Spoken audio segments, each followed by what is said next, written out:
نہیں کوئی میرے نبی جیسا، نہیں کوئی میرے نبی جیسا ہے یقین یہ میرا۔ وسلام علی عباده الذین اصطفى اما بعد۔ وقال الله تبارك وتعالى في القرآن المجيد والفرقان الحميد الحمد لله الذي أنزل على عبده الكتاب ولم يجعل له عوجا صدق اللہ العظیم۔ میرے محترم بزرگوں، ناظرین کرام، اللہ کا بہت بڑا شکر ہے کہ اللہ تعالیٰ نے ہم سب کو دین اسلام کی نعمت سے مالا مال فرمایا۔ ہمیں اس دین کی فکر کرنی چاہیے، قدر کرنی چاہیے۔ آج حقیقتاً ہمیں اس دین کی قدر نہیں ہے۔ جس دین کے خاطر ہمارے حضور صلی اللہ علیہ وسلم اور تمام صحابہ نے قربانیاں پیش کی، آج ہمیں اس کی قدر نہیں ہے۔ یہ ایسا ہی ہے جیسے کہ ساحل سمندر پر آپ کھڑے ہو اور ایک اچھی خاصی کشتی مل گئی ہو، ایسی کشتی جس میں کوئی ٹیڑھاپن نہیں، کوئی عیب نہیں، اور دریا پار کرنے میں سب سے تیز رفتار ہو، اگر بآسانی مل جائے، اس میں پیسے نہ دینا پڑے، تو یقیناً اس کی ہمیں حقیقت نہیں معلوم ہوتی ہے۔ اگر اسی جگہ پر کچھ رقم لگ جائے، محنت لگ جائے، تب ہمیں اس کا احساس ہوتا ہے، اس کی قیمت ہمیں معلوم ہوتی ہے۔ اسی طرح دین اسلام ہم کو جو اللہ نے ایک بڑی نعمت سے نوازا ہے، اس کی ہمیں قدر نہیں ہے۔ اس دین کی اہمیت اللہ کرے ہمارے دلوں میں اتار دے۔ حضور صلی اللہ علیہ وسلم کو طرح طرح سے اس کام سے روکنے کے لیے کافروں نے تدبیریں کی، حربہ اختیار کیا۔ ہم نے گزشتہ کئی مرتبہ ذکر کیا کہ حضور صلی اللہ علیہ وسلم کو اس دین کو چھڑانے کے لیے طرح طرح کی لالچیں بھی دی گئی۔ مثلا عتبہ بن ربیعہ نے جو 4 طریقے سے لالچیں دی گئی تھی، ہم نے وہ بھی ذکر کیا۔ پہلا جو مال ذکر کیا، حضور سے کہا اگر آپ کو اس دین سے مطلب مال چاہیے، دولت چاہیے، تو ہم آپ کو اتنا مال دے دیں گے، اتنا مال دے دیں گے کہ دنیا کے امیر ترین شخص بھی آپ کا مقابلہ نہیں کر سکتا۔ اور یہ کہا اگر آپ حسین و جمیل خوبصورت لڑکے سے شادی کرنا چاہتے ہیں تو جتنا اور جس سے کرنا چاہے ہم آپ سے سب کی شادی کروا دیں گے۔ اور یہ آگے کہا کہ اگر آپ سرداری چاہتے ہیں تو ہم سب آپ کو سردار ماننے کو تیار ہیں، اگر آپ کو بادشاہت اور حکومت چاہیے تو وہ سب کے سب آپ کے قدموں میں ڈالنے کو تیار ہے۔ لیکن حضور صلی اللہ علیہ وسلم پر قربان جائیے، حضور نے ساری چیزوں کو ٹھکرا دیا۔ آگے طرح طرح کی شرطیں بھی رکھی گئی، مثلا آپ چند دن ہمارے معبودوں کی پرستش کریں، میں آپ کے معبودوں کی چند دن پرستش کروں گا، لیکن حضور نے اس کا بھی ٹھکرا دیا۔ آگے جب کافروں کی ذہن میں کافروں کی ساری تدابیر ختم ہو گئی تو اپنے دماغ کو ٹٹولنے کے لیے، اپنے بدھی کو سمجھانے کے لیے اب دوسرے علماء یہود سے قرضہ لینے کے لیے جا رہے ہیں۔ وہ اس طریقے سے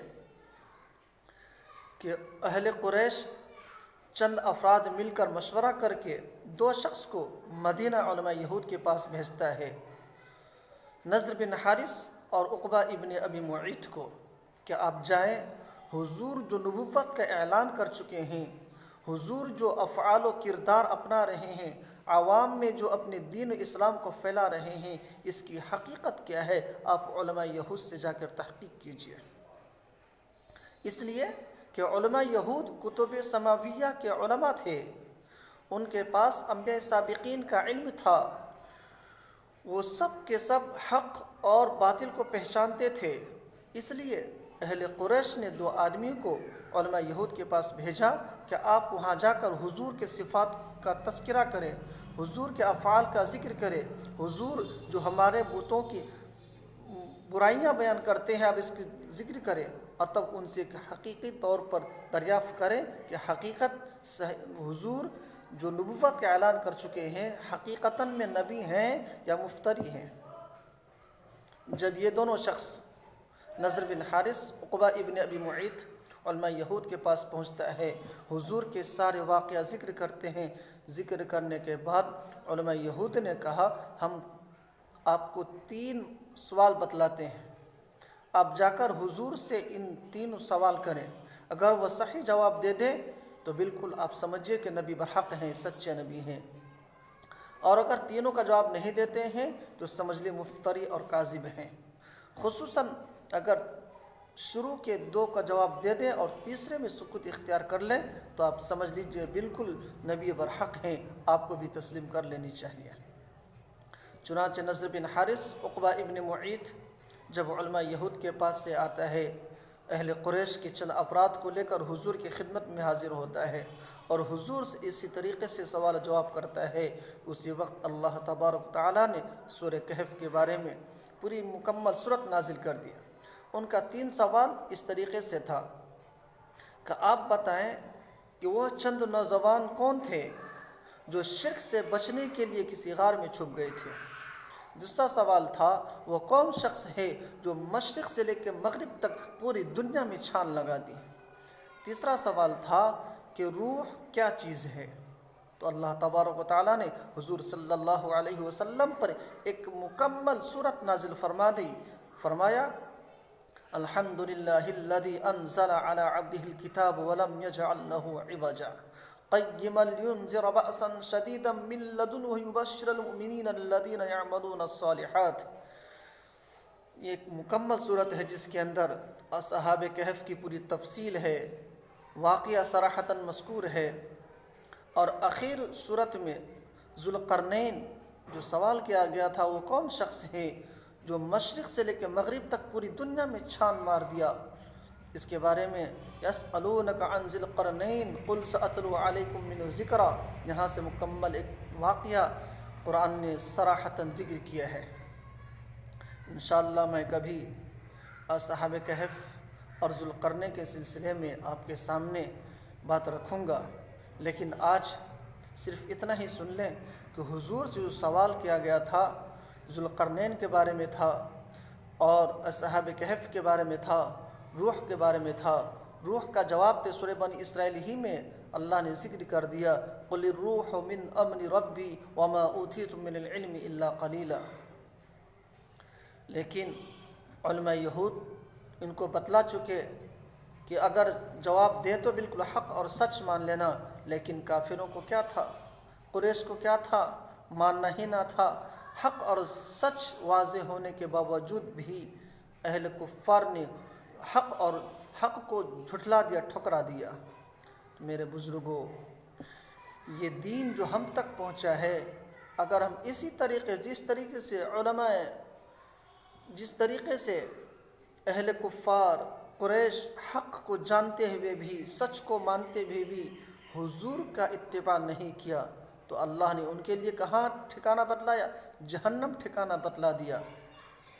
خدا نہ کرے اگر ہم بھی قول سے نہیں، اگر فعل سے حضور کے احکام کو، حضور کی سنت کو، قرآن کے احکام کو ٹھکرائیں گے، اللہ نہ کرے ہمارا ٹھکانہ بھی انہی لوگوں کے ساتھ جہنم میں کر دے۔ اس لیے ہمیں اس دین کی فکر کرنی چاہیے، قدر کرنی چاہیے۔ ایک روایت میں آتا ہے کہ جب حضور صلی اللہ علیہ وسلم کو ان کافروں نے ایک تہیہ دل سے ٹھان لیا کہ اب حضور کو اذیت جسمانی طور پر پہنچانا ہے، تو حضور صلی اللہ علیہ وسلم جب گھر سے نکلے تو کوئی کافر مٹی پھینکتا تھا، کوئی حضور پر تھوک پھینکتا تھا، کوئی کھاک ڈالتا تھا، وغیرہ وغیرہ۔ جب ظہر کے وقت حضور گھر آئے تو حضور کی صاحبزادی حضرت زینب رضی اللہ تعالی عنہا حضور سے چہرے پر، حضور کے ہاتھ پر پانی ڈال کر صاف کرنے لگی۔ ایک صحابی پوچھتے ہیں یہ کون ہیں؟ تو لوگوں نے بتایا کہ حضور کے صاحبزادی حضرت زینب رضی اللہ عنہا ہیں۔ میرے بزرگوں، ایک باپ ہے، ایک بیٹی ہے جو دین کے خاطر ٹھوکریں کھا کر آ رہے ہیں۔ دین کے خاطر بیٹی اپنے باپ کو اپنا بھروسہ دے رہی ہے، تسلی دے رہی ہے۔ ایک محنت کر کر جو باپ آ چکے ان کے چہرے کو پانی سے صاف کر رہی ہے کہ آج میری بیٹی کیا آج ہماری امت کی بیٹیاں، کیا آج ہماری ماں بہنیں اپنے گھر کے مردوں کو، بھائی کو، باپ کو، بیٹے کو اس طریقے سے سنوارتی ہے؟ نہیں، ہرگز نہیں۔ آج بہت بڑی خامیاں ہیں کہ دین پیدا کرنے کی۔ آج دین تو گھر سے باہر کچھ ریاکاری طور پر تو مل جاتے ہیں، 5 وقت عملاً نماز پڑھ لیتے ہیں، لیکن یہی چیز اگر گھر کے اندر بھی داخل ہو جائے، یقیناً اللہ دین سے سب کو مالا مال فرما کر آخرت کی فکر بھی نصیب فرمائیں گے، اور جو اصل مقصد زندگی ہے جہنم سے بچ کر جہنم میں جانا، انشاءاللہ وہ بھی حاصل ہو جائے گا۔ دعا کرے اللہ تعالی ہمیں اور آپ کو دین کی سمجھ بوجھ عطا فرمائے اور اس کی قدر کرنے کی توفیق نصیب فرمائے۔ وآخر دعوانا